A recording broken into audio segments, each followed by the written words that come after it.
Dear student, कैसे हो सारे के सारे। आशा करते हैं सभी लोग बढ़िया ही होंगे। तो स्वागत है आपका अपने यूट्यूब चैनल भौकाल अकेडमी में। तो आज का जो हमारा लेक्चर रहेगा कंक्रीट टेक्नोलॉजी पर, जो कि 3rd चैप्टर तक हम लोग कंप्लीट कर चुके हैं और आज हम स्टार्ट कर रहे हैं अपना 4th चैप्टर, जो जिसका नाम है प्रॉपर्टीज ऑफ कंक्रीट। ठीक है, क्या प्रॉपर्टीज ऑफ कंक्रीट। तो चलिए फिर बिना किसी देरी के करते हैं टॉपिक को अपने स्टार्ट। तो सभी लोग हेडिंग लगा लें सुकार्यता, मतलब कि इसको इंग्लिश में कहते हैं वर्क एबिलिटी। ठीक, हाँ, तो इसको चलिए लिखो फिर आप लोग हेडिंग लगा के। तो ये सभी लोग नोट्स ज़रूर बनाते चलें, जिससे कि आप लोगों को कुछ प्रॉब्लम ना हो बाद में, साथ साथ आपका कंप्लीट भी होते चले, इसलिए आप लोग नोट्स जरूर बनाते चलें। देखो, वर्क एबिलिटी में हम लिखेंगे सुकार्यता कंक्रीट का वह गुण है जिसके कारण कंक्रीट को मिलाने व बिछाने व कुटाई करने व संपूर्ति करने में कठिनाई नहीं होती। सुकार्यता कहते हैं ऐसी चीज़ को। ठीक है, इसमें सेकंड पॉइंट लिखिए आप लोग, कंक्रीट के पूर्ण संघनन के लिए आवश्यक आंतरिक कार्य को कंक्रीट की वर्क एबिलिटी कहते हैं। समझ रहे हो। थर्ड पॉइंट लिखिए, सामान्यतः वाटर सीमेंट रेशियो अधिक होने पर वर्क एबिलिटी बढ़ जाती है, पर कंक्रीट की स्ट्रेंथ घट जाती है। ठीक है, ये चीज़ आप लोग लिख सकते हैं इसमें। ठीक, चलिए आगे बढ़ते हैं फिर।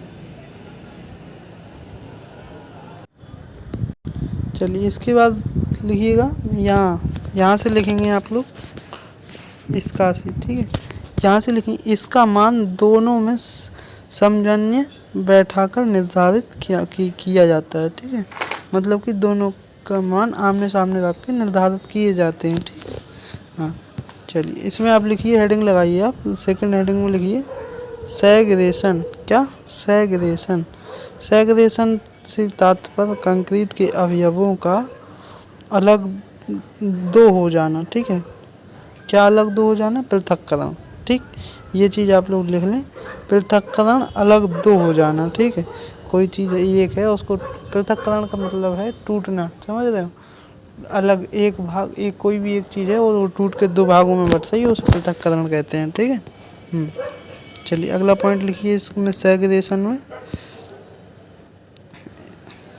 तो इसमें लिखिए फाइन एग्रीगेट का अन्य अवयवों से अलग होना, सीमेंट पेस्ट का अन्य अवयवों से अलग होना सेग्रेगेशन कहलाता है। ठीक है, ये चीज़ समझ में आई आपको।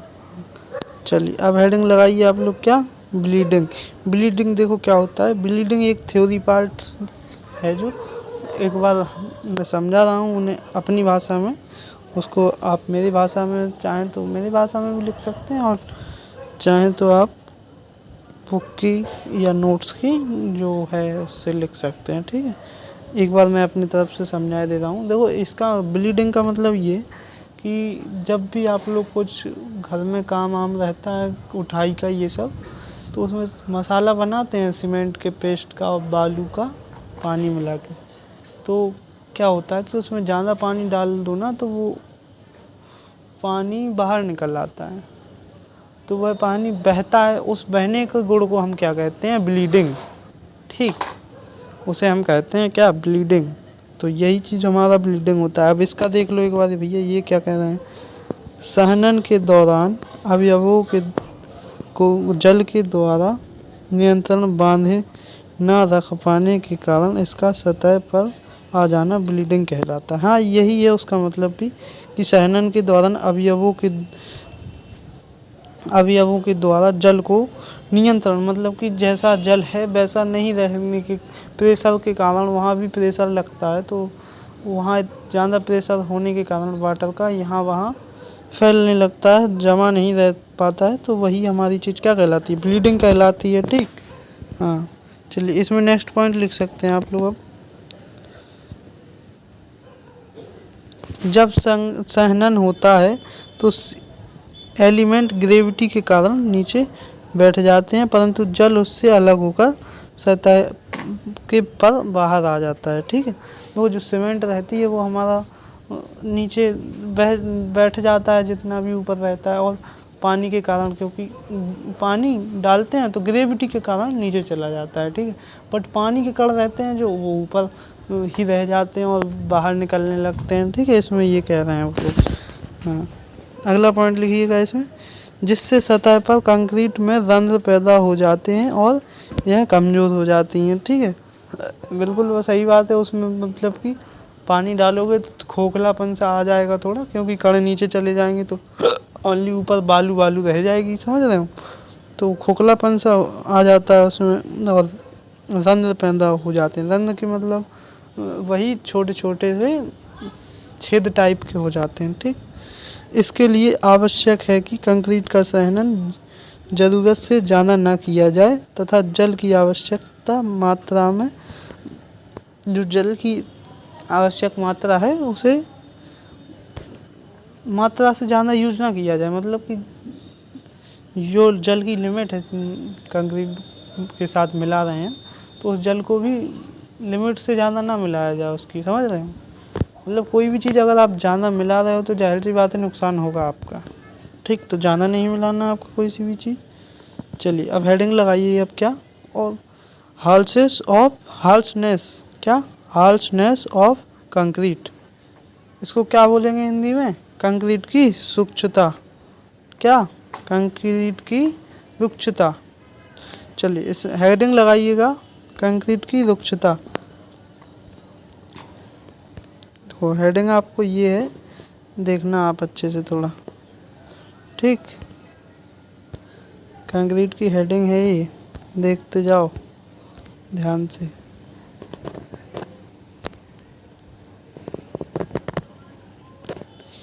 इसमें लिखिएगा आप लोग क्या, कंक्रीट में जब जल की मात्रा कम होती है तो रुक्ष हो जाती है, ठीक है।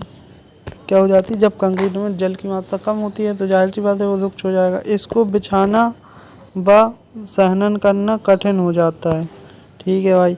कंक्रीट, इस सेकंड पॉइंट है ये, इसमें लिखिएगा, कंक्रीट की ठीक कुटाई ना होने पाने के कारण इसमें रंध्र रह जाएंगे और जिससे कंक्रीट की सामर्थ्य में कमी आ जाएगी, ठीक है। ये भी ठीक है भाई। तो ये आपके जो पॉइंट हैं वो अपने लिखते चलें ध्यानपूर्वक, ठीक है। फैक्टर अफेक्टिंग वर्कएबिलिटी, मतलब कि क्या है आपका, मतलब इसकी जो फैक्टर अफेक्टिंग वर्कएबिलिटी है जो, वो हमारी 2 से 3 प्रकार की होती है, ठीक। उसे आप देख सकते हैं, जितने भी इसके टाइप्स हैं वो आप लोग देखते चलें और नोट ज़रूर करते चलें, नोट्स साथ साथ बनाते चलें, वरना आपको बाद में प्रॉब्लम होगी एग्ज़ाम टाइम में, इसलिए साथ साथ बनाते चलें, ठीक। हाँ चलिए, तो इसमें आप लोग आगे बढ़िए, लिखिएगा अपना, एक हेडिंग लगा लीजिए ये चीज़, फैक्टर अफेक्टिंग वर्कएबिलिटी। तो इसमें फर्स्ट हेडिंग लगाइएगा आप लोग, वाटर कंटेंट, ठीक। इसमें लिखेंगे, कंक्रीट में उपस्थित जल की मात्रा वर्कएबिलिटी पर सीधा प्रभाव डालती है। कंक्रीट में जल की मात्रा जितनी अधिक होगी कंक्रीट की सुकार्यता उतनी ही अधिक होगी, ठीक है। ये चीज़ आप लोग ध्यानपूर्वक पढ़ें और उसमें अपने नोट्स में नोट डाउन जरूर करते चलें, ठीक। अब शेप ऑफ एग्रीगेट, ठीक है, क्या आकार का मिलावा, ठीक है। इसको देख लो, ये angular, elongated and flaky aggregate concrete को हार्शनेस बना देते हैं, ठीक है, जबकि क्यूबिकल राउंडेड एग्रीगेट वर्कएबिलिटी को बढ़ाते हैं, ठीक। हाँ चलिए, अब हेडिंग लगाइएगा आप लोग, साइज ऑफ एग्रीगेट, क्या साइज ऑफ एग्रीगेट, एग्रीगेट का साइज जितना अधिक होगा उतना ही उसका सरफेस एरिया। चलिए इसमें देखिए थोड़ा डिस्टर्ब हो गया, बट अब देखते हैं, एग्रीगेट का साइज जितना अधिक होगा उतना ही उसका सरफेस एरिया कम होगा, ठीक है। जो मिलावा है जितना उसका साइज बढ़ाएंगे उतना ही उसका सरफेस एरिया बढ़ेगा, ठीक है। सॉरी कम होगा सरफेस एरिया।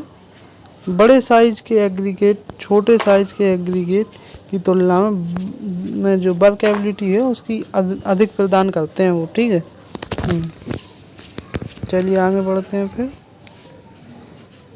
हेडिंग लगाइए सरफेस टेक्सचर ऑफ एग्रीगेट। इसमें क्या लिखेंगे, हार्ड सरफेस वाले एग्रीगेट के कंक्रीट की वर्केबिलिटी कम तथा चिकनी सतह वाली कंक्रीट की वर्केबिलिटी अधिक होती है, ठीक है। आगे लिखेंगे ग्रेडिंग ऑफ एग्रीगेट। इसमें लिखेंगे हम लोग क्या, अच्छे श्रेणीकृत एग्रीगेट में रंध्रों की संख्या न्यूनतम होती है अतः कम वाटर सीमेंट रेशियो पर भी अच्छी वर्केबिलिटी वाले कंक्रीट प्राप्त होती है, ठीक है। अगला लिखेंगे आप लोग, हेडिंग लगाएंगे यूज ऑफ एडमिक्चर्स। इसमें लिखेंगे कुछ एडमिक्चर्स जैसे वायुग्राही एजेंट या पोजोलाना मटेरियल वर्क को बढ़ाने के लिए यूज किए जा सकते हैं, ठीक है। मिक्स प्रॉपर्टीज देख लीजिए। इसमें मिक्स प्रॉपर्टीज क्या होगा, हेडिंग लगाइए पहले मिक्स प्रॉपर्टीज। इसमें लिखेंगे एग्रीगेट सीमेंट रेशियो जितना अधिक होगा कंक्रीट उतना ही हल्स होगा तथा कम एग्रीगेट सीमेंट रेशियो वाली सीमेंट कंक्रीट क्या वर्केबल होगा, ठीक है, उतनी उसकी सुखाद्यता होगी अच्छे से। अब हेडिंग लगाइए पीरियड एंड टेम्परेचर, ठीक है। इसमें क्या लिखेंगे, फ्रेश कंक्रीट टाइम के साथ सेट हो जाती है तथा इसकी वर्केबिलिटी घट जाती है अतः कंक्रीट को मिलाने के पश्चात शीघ्र ही यूज कर लेना चाहिए, ठीक है। ये चीज़ आप लोग ध्यान में रखें कि जैसे ही सीमेंट का पेस्ट बनाते हैं तो उसको सूखने ना दें, उसे हाल के हाल यूज जरूर कर लें, ठीक है। 2 से 3 घंटे तक रख सकते हैं ज़्यादा से ज़्यादा पानी मिला के। ये नहीं कि ज़्यादा टाइम रखोगे तो सूख जाएगा फिर, क्योंकि काम करते करते 1-1.5 घंटे का पता नहीं चलता है, ठीक है। तो इतने जल्दी मसाला ख़राब भी नहीं होता। पर तुम कहो कि 2 से 4 घंटे रख दो तो फिर दिक्कत होगी, उसके सूख जाएगा, वो किसी काम का नहीं रहेगा। उसकी स्ट्रेंथ रहेगी जो उतने अच्छे से नहीं रहेगी उसमें फिर सामर्थ्य। चलिए अब हेडिंग लगाइए मेजर ऑफ वर्केबिलिटी। इसमें क्या लिखेंगे, वर्केबिलिटी मापन हेतु निम्न टेस्ट किए जाते हैं। पहला स्लम्प टेस्ट, ठीक है। स्लम्प टेस्ट को क्या कहते हैं, अवपात परीक्षण।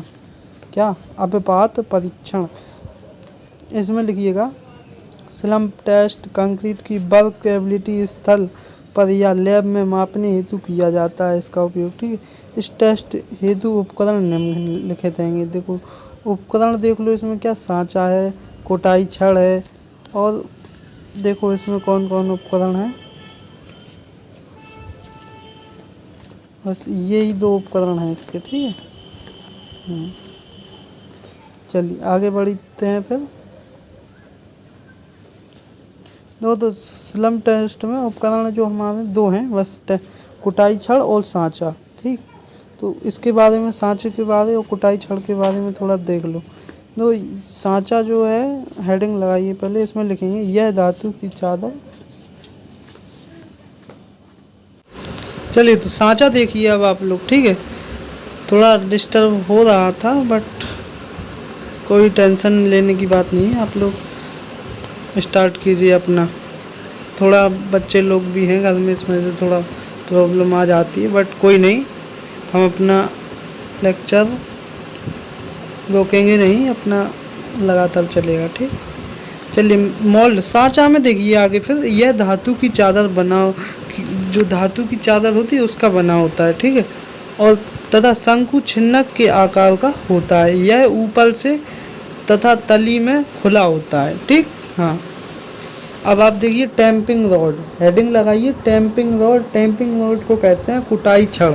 क्या, कुटाई छड़। यह इसके अंतर्गत लिखिए आप लोग, यह 16 mm व्यास की तथा 60 सेंटीमीटर लंबी होती है, ठीक है। ये चीज़ देखिए कि ये ना, देखो ये है, ये 16 सेंटीमीटर है जो ये वाली जो इसकी हाइट है वो है 16 सेंटीमीटर, और ये लंबाई है, ये इसकी 60 सेंटीमीटर है, ठीक। हाँ तो यही है क्या, टैंपिंग छड़, ठीक है, क्या कुटाई वाली रॉड, ठीक है। अब आप लोग सांचा देख लें भाई, सांचा कैसा होता है, मोल्ड। मोल्ड भैया देखो ऐसा होता है कि ये है, देखो मोल्ड ये चीज़ है, ठीक है। ये इसका क्या होता है, देखो 10 सेंटीमीटर का ऊपरी व्यास होता है, और ये नीचे का होता है जो, ये हमारा 20 सेंटीमीटर का होता है, ठीक है। और इसमें नीचे टैंपिंग रॉड लगा देते हैं हम, एक तरीके से उसी के आकार की टैंपिंग रॉड लगा देते हैं, ठीक है। हाँ, तो यही चीज़ है। अब इस जो टैंपिंग रॉड है, इसके अंतर्गत इसकी विधि देखना पड़ेगा, थोड़ी थ्योरी है, ये चीज़ आपको लिखनी पड़ेगी। तो हेडिंग लगा लें आप लोग, मेथड या विधि, ठीक है। इसमें लिखेंगे मोल्ड।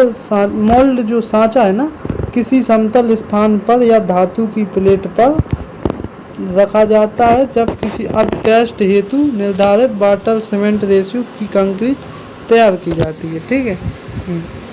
चलिए अगला पॉइंट लिखिए इसी में आप, इस कंक्रीट को 4 बराबर परतों में सांचे में भरा जाता है। हर परत को भरने के पश्चात दृढ़ छड़ है जो, छड़ से 25 बार कुटाई की जाती है, जिससे कंक्रीट ठीक प्रकार से कॉम्पैक्ट हो जाए, ठीक है। सहनीय, कॉम्पैक्ट का मतलब सहनीय, ठीक है।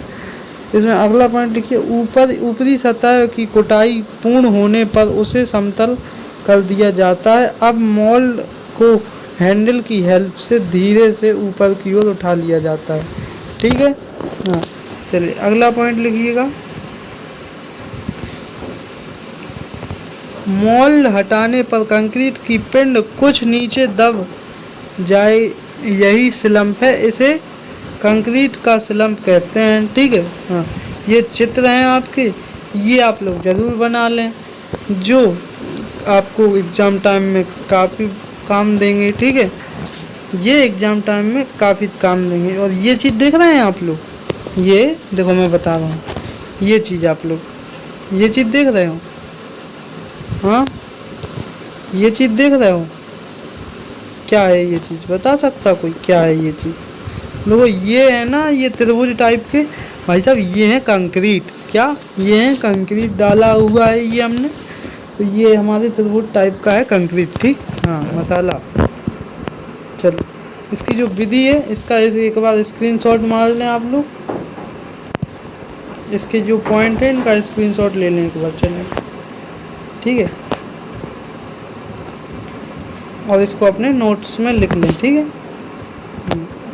चलिए अब हेडिंग लगाइए अगली, compacting factor test, Indian standard जो होता है हमारा, उसके अंतर्गत है ये, ठीक है। तो इसको हेडिंग लगाइए और इसमें लिखिएगा क्या, इस टेस्ट में भी एग्रीगेट की माप 38 mm से अधिक नहीं होनी चाहिए। अगला पॉइंट लिखिए, इस टेस्ट द्वारा कंक्रीट सैंपल को स्टैंडर्ड हाइट से गिराने पर किए गए स्टैंडर्ड कार्य के कारण कंक्रीट में सहनन के स्तर को ज्ञात किया जाता है, ठीक है। ये चीज़ समझ में आई।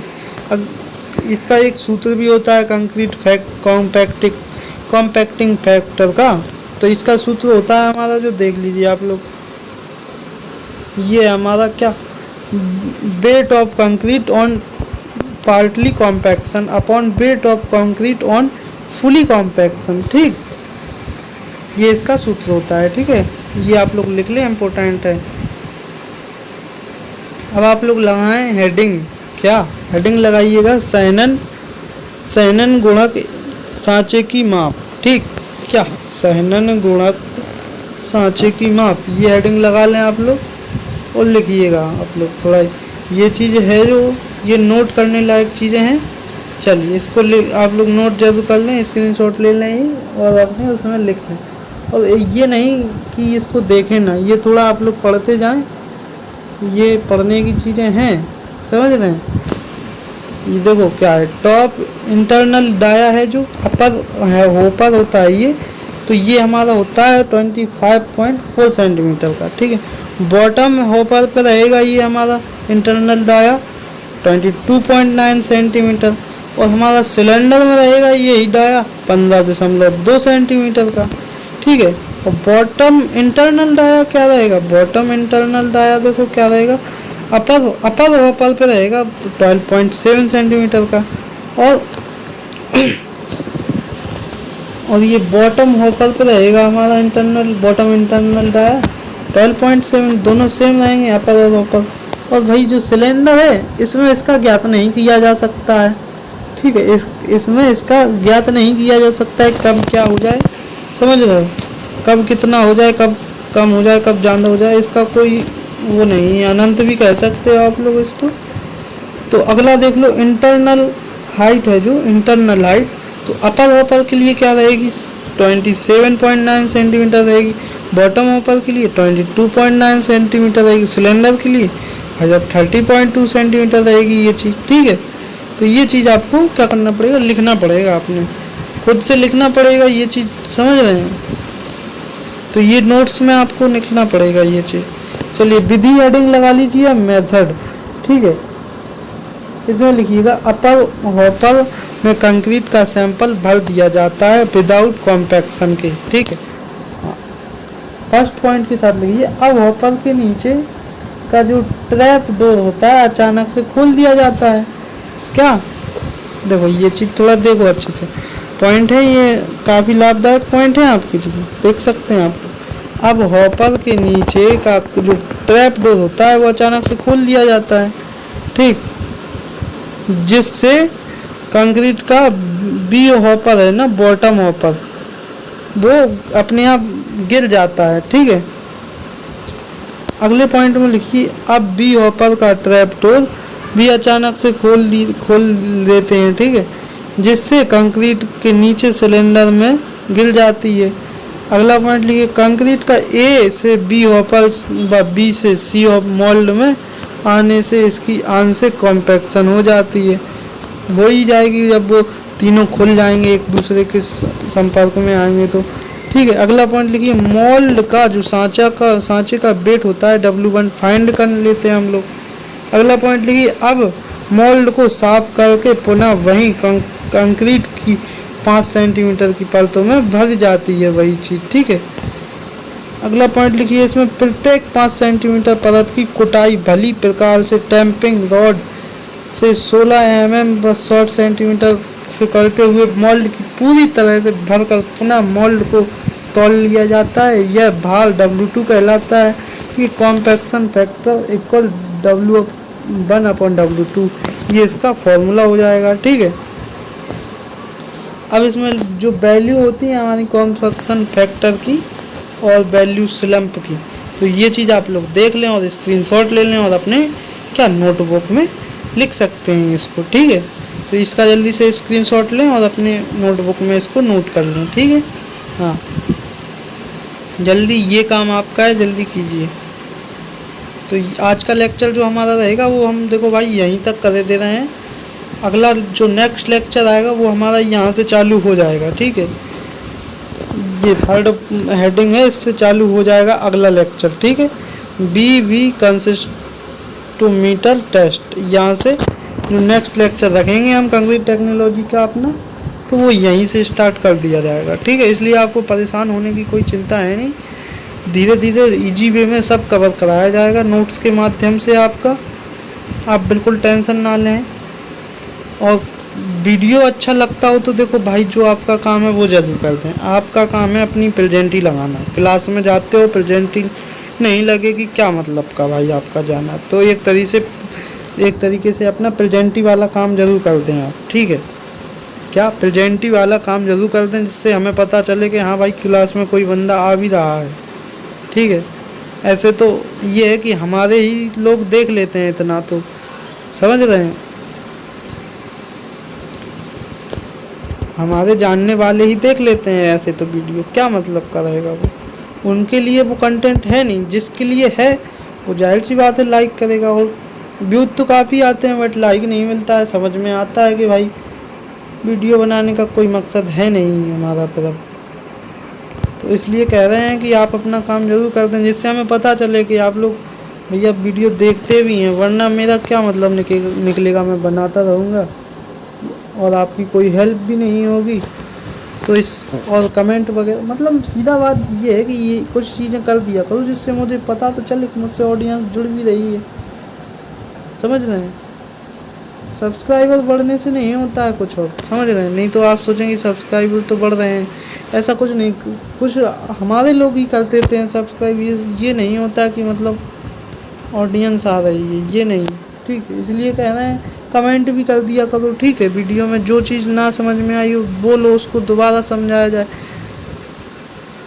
तो ये चीज़ आपके लिए जो ऑप्शन खोल रखे हैं मैंने, वो कर दें आप लोग, ठीक है। कोई पैसा नहीं लगता है सब चीज़ों करने में। चलिए तो फिर यहाँ करते हैं वीडियो का एंड अपने, ठीक है। फिर मिलते हैं स्टूडेंट नेक्स्ट पार्ट के साथ इसी के। जय Hind, Vande Mataram, take care student.